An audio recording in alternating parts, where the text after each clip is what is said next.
I'm not arguing what happened. I saw what happened. And I'm not arguing the morality or the legality of it.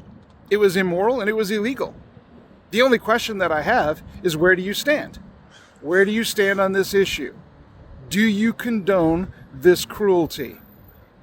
The answer to this question tells me everything that I need to know about you, and there's no reason to debate any further.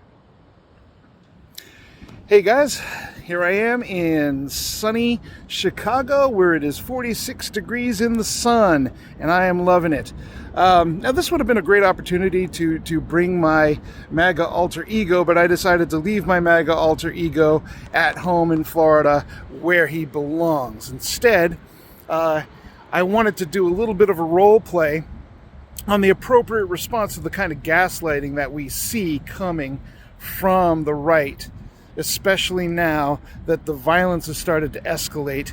The legitimized state violence, I might add, has started to escalate against citizens in Minneapolis and Portland. And we're going to see, and further and further. I mean, these things are just a touch of the iceberg. We've seen a long trend of state violence and abuse at the hands of ICE, at the hands of state agents, doing the things that the Orange Don has said he's wanted to do.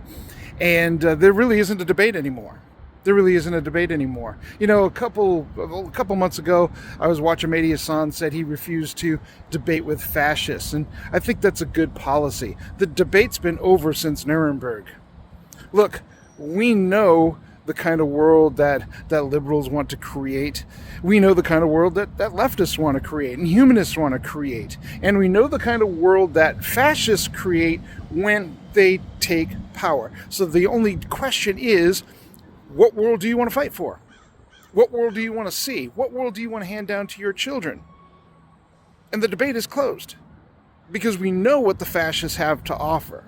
Arguably, the liberals and the leftists and the humanists and those groups have never actually accomplished what they set out to accomplish, but the fascists did.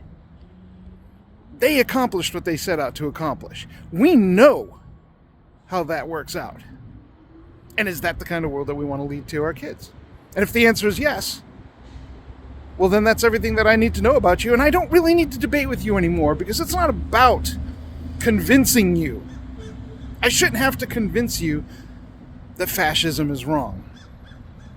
So now it's a matter of, how do I get my point of view and the kind of world that I want to create for my children and my grandchildren past your regressive attitude, past your regressive mindset, past your willingness to allow violence to happen to me. That's the only question, and there isn't a debate about that. It's time to stop debating. It's time to start answering these questions for ourselves. It's time to start taking action toward creating the world that we want to create, in spite of these motherfuckers.